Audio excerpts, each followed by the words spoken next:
Hi everyone, welcome to another episode of Place Prepared. Place Prepared podcast is about manifesting and the law of assumption.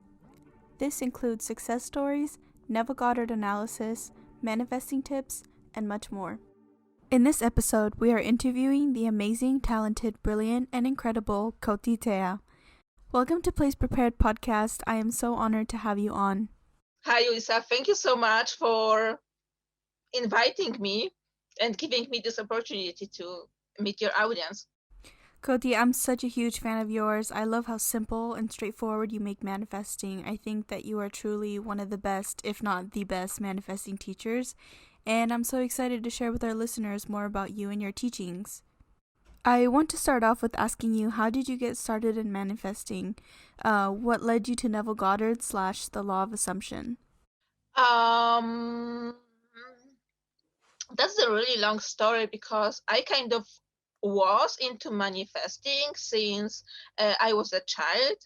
There's no reason, there's no person from my family who got me into this. I was kind of always like other kids was into dinosaurs. I was always into weird stuff like UFO and like tarot and witches and all of that. And then when I started growing up, I was like more and more interested. I got into like New Age. I got my first tarot deck, and so on and so on and so on. And I was into that like mainstream New Age, into love of attraction till 2018, basically, when I had, let's say it this way, like hard event in my life that really showed me that, oh my God, I wasted so many years of my life for doing something, but here I am, like lonely, devastated, abandoned, poor, and like other people in the communities I was were like, yeah, your karma is purifying, but like my karma was purifying so many times, like before, yeah, and I wasn't feeling purified at all. I was actually, really angry and like developing trusting issues more and more and more. So I knew that what I was doing like before, it's obviously not working. But in the same time, I had a lot of experiences in my life already that was telling me that, yeah, the life is not just what we see, that it's way deeper than there is this spiritual side of life. And somehow, because of course that was my bridge, I first heard this name, Neville Goddard. And at first, I was doing what so many other people are doing, so thinking that it's all the same, it's just another name in love of attraction. But the more I started reading, the more I started checking, actually, because I was experimenting on myself with that. I was checking what's working, what doesn't work. And like here, my like one and the best manifesting tip I can give to anyone anytime is that, like, do it yourself, test it. Like, don't only read and listen, because you will just end up confused. You have to actually do it and check what's working, not what's working for some people out there, but what is working for you. So that's it. I was checking. It looked like, yeah, I got it. My life started changing. Yeah, I started teaching. At first, I was just what I was doing. I was basically just translating kind of Neville Goddard teachings.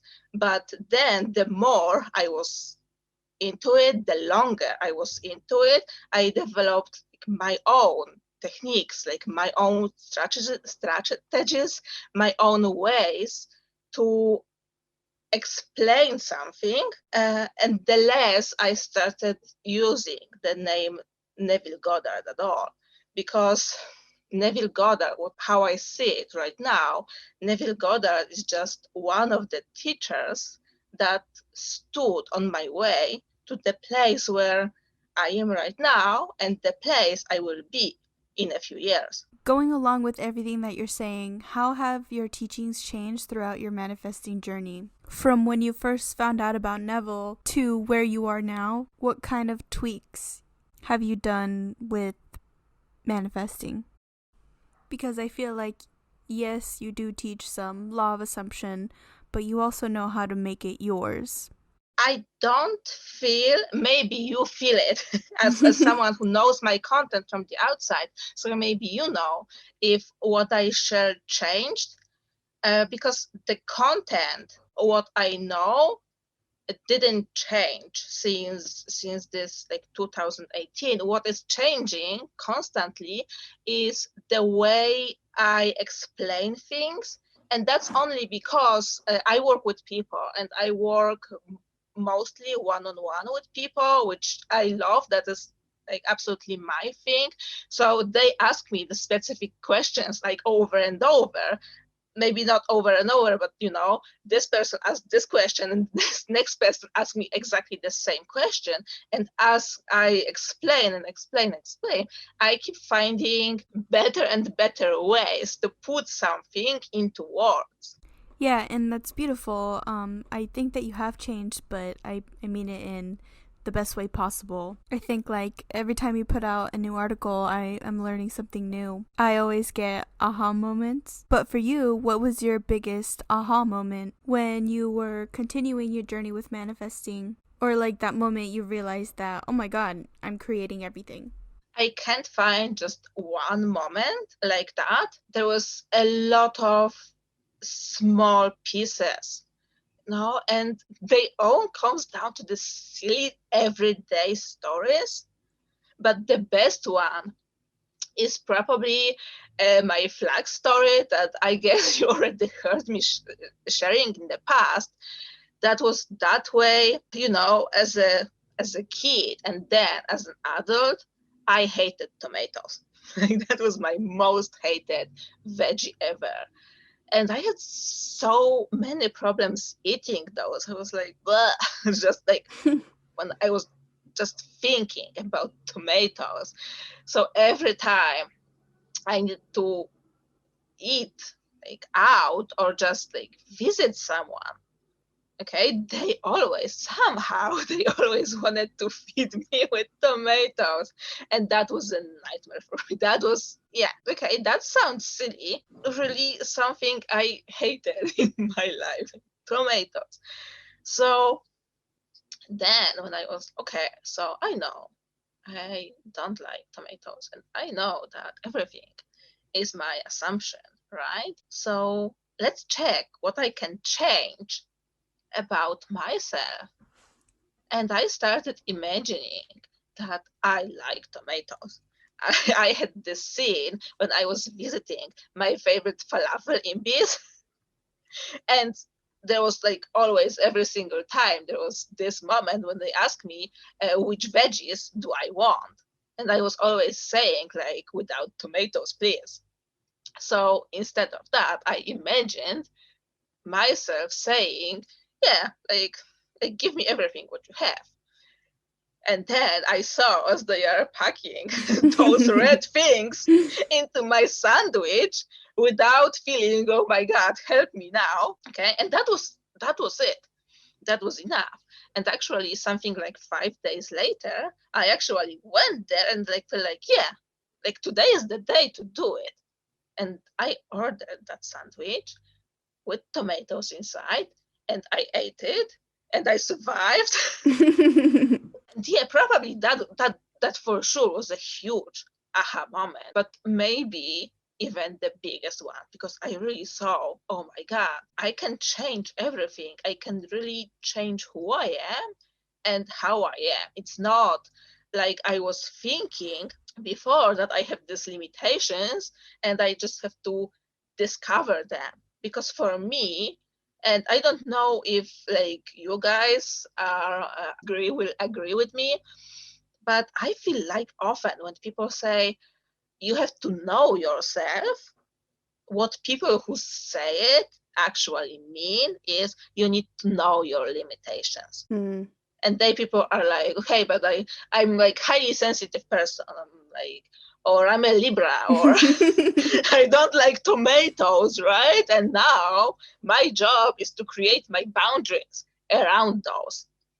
But what if not? What if I just can like drop it if I don't like it? So after eating tomatoes, are you okay with it? Do you kind of like them now? Yeah, I have like no tomato issues anymore. They are still not my absolutely favorite veggies, but yeah, I don't have like any issues with them at all. I can eat them, I cannot eat them. It doesn't matter for me. All right. So one of the key things that you said was what can I change about myself as you were, trying to figure out what you're going to do with this tomato situation. So how do we make manifesting about us? I mean, I always get the question, how do I make it about me? What does that mean to make it about you? So to go very quickly with that, first we need to start a bit further and realize that difference between love of attraction and love of assumption. Love of attraction is I want that thing, I want that partner, I want that money, I want that house, I want, I don't know, to write that book. I want to do it, and I know that that will change me somehow, but I want the thing. Here's the focus. I attract thing. And here we have love of assumption that goes like, is everything is me pushed out, and that me is my state. So if I assume to be a partner myself, then of course I have a partner. If I'm a writer, then of course I write. If I'm wealthy, then of course I have money. And manifesting about you is realizing that and focusing on it, on being in the state. I know that's not so clear for many people, even if they intellectually get it in theory, then in practice, we sometimes don't see that border here, like how to do it. And I see it even like with my clients. So there is a lady, and yeah, she wants a partner, but she's manifesting, and she doesn't know why. Is she's manifesting more and more and more and more partners, like not partners but guys. There are like guys all around her, and yeah, but she's still not happy, and she's still not in a relationship. Why? Because she's not shifting, she's not changing her state for be herself happily in love. Her focus is, yeah, I want a guy, and they are guys that she doesn't like. So, speaking about states, you talk a lot about identity-based manifesting, and one of the things that I think gets confused a lot is how to persist. Sometimes we fall out of the state and we think that it's all ruined. So, how do we continue to persist in the state that we want to be in? Mm-hmm. The way I see it is that it's way harder to follow the state than to persist. We somehow naturally persist. And with the people I work in, the problems they have are mainly the problems with, dropping the state they don't like, than the problem with assuming a new state. Because state is not you. When you are in the state, okay, that state is you. But in the same time, you are not your state. You are someone bigger. So to use a metaphor, that's like not really fitting, but that's the best I have. The moment you put your makeup, do your hair, and like wear your clothes, that's how you look like. When people see you on the street, that they know, oh yeah, that's Larissa. That's she, right? But in the same time, you can like wash it up or like wash it out and completely change your appearance. And this appearance is the metaphor of your state. So you can choose how you are showing up inward. Of course, the state is like way more than just your look. So, following up on that, do you think that it's important that we kind of first figure out who I am is? Like, do we need to believe in I am in order to manifest or be in a state? To be honest, I don't know what does it mean to believe who I am, because everything that I know in my personal life is only the states I was ever in. I have no idea how to be stateless. I know that, yeah, I am, because I can change my states. I remember myself like New Age, for example, New Age myself. It was so different that used to think so differently. I even have a very old manifestation journal from a few years ago, and I honestly don't want like any single thing I desired back then. It's so much not me right now. So my answer is no. But what you need to know is you need to know what you want in terms of who do you want to be, your state, how you want the world to see you. If you want expensive car, why do you want to have expensive car? Because of course, if I'm broke, I'm completely broke right now, and I desire that expensive car, is it possible? Is it really possible for me to somehow have this car, drive this car, and use it like every day? Or there's something not matching? Or really, could I be happy with just having that car and not having anything else change in my life? For me, the answer is clear, and that's no. Mm-hmm. Because what I want is like one physical element. I want is just a symptom, a one piece that's really calling me for something I really, really, really, really want. To continue, do you believe then that people and things are a middle to our end? For example, you might want a house in order to feel secure, you might want money in order to feel freedom. I guess basically what I'm asking is feeling really the secret? So like if I focus on feeling secure, that might lead me to my home. Yes, I absolutely believe that. But here I need to add one more thing. I also genuinely believe it's not possible to have the feeling without the manifestation.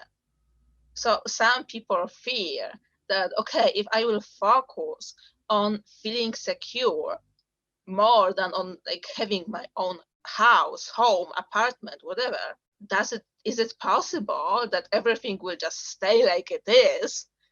I will be renting till the end of my life, right? But I will like be secure. My answer is no. And also, if you are still fearful that you won't get what you want, that means you are not in your state. So when doubts and fears come up, how do you deal with that? I don't. I really don't. Because I also know that the way I see manifesting is it's not something extra that is possible for us. I see it as something like we do. It's how our assumptions is like automatic process in which our assumptions are translated for our 3D reality. And at first, when someone is like completely new to that, yeah, of course, there's like a lot of doubts. There is a lot of like fear. There's a lot of confusion. But with practice, it gets just like natural and obvious. If I know that, okay, I have manifested that and I have consciously manifested that and I imagined that and it happened and that didn't happen, then it just becomes something I do and my natural way of thinking how to do something. It's just the more you do it, the more you do it. The more you are really focused, the more you are conscious. about your manifesting, the more it is just the way you live your life. And I also wanted to ask, kind of off topic, but how do you play with manifesting on a daily basis? How do I play with manifesting on a daily basis? I don't play with it. I just manifest. That's a good answer. Yeah. Do you not have like let me try this technique this week? No, I don't have something like that. I don't have like something like that, since I found really, because I know that we have our natural ways how we are manifesting. And we are doing it differently. That's why it's so hard to steal someone else's scene and start using it at yours. Mm-hmm. Like we see it all the time in Facebook group. Someone is sharing, okay, so I imagine that, and every day for a month I was seeing that, and then that happened. Not everyone even can even like repeat it for many reasons. For some, just the fact of repeating the scene over and over and over, it's not it. For someone else's, the scene itself, it's like too weird. Mm-hmm. That's that. So since I know how I'm naturally manifesting, and I know what works, I'm just doing it. Lastly, I wanted to ask, what is one tip or advice that you want to give to somebody who might just be starting out in manifesting, or, is continuing their journey? What is one crucial tip that they need to know? Stop reading and start applying. And please don't go, so I will test it and I will manifest a free coffee. Like, skip that. If you have your own express in your home, if you have water and you have a bag of coffee, you are manifesting kind of a free coffee all the time. You don't have to do it in any other way. That's like not about it. Like, don't try to manifest seeing a ball or like getting a rose.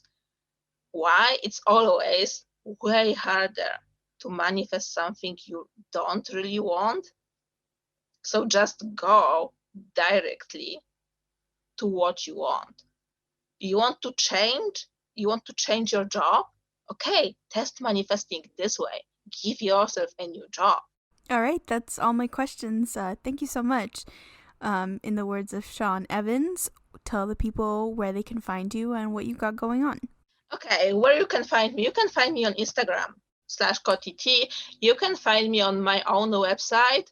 There are two addresses at this moment, is kotitea.com and it's stilllivingwithneville.com. That's everything what you need to know. Do you have any new events or projects or courses that we can look forward to? Yes, I have. So then people, if you are listening to it, then go and like check my stuff, check my channels. There will be something. All right. Thank you so much for all your insight and wonderful advice and for your thoughtful answers. Thank you. Thank you for listening to Place Prepared Podcast. Please be sure to subscribe, like, and comment. You can give a follow to Place Prepared on Instagram for daily manifesting content. Happy manifesting!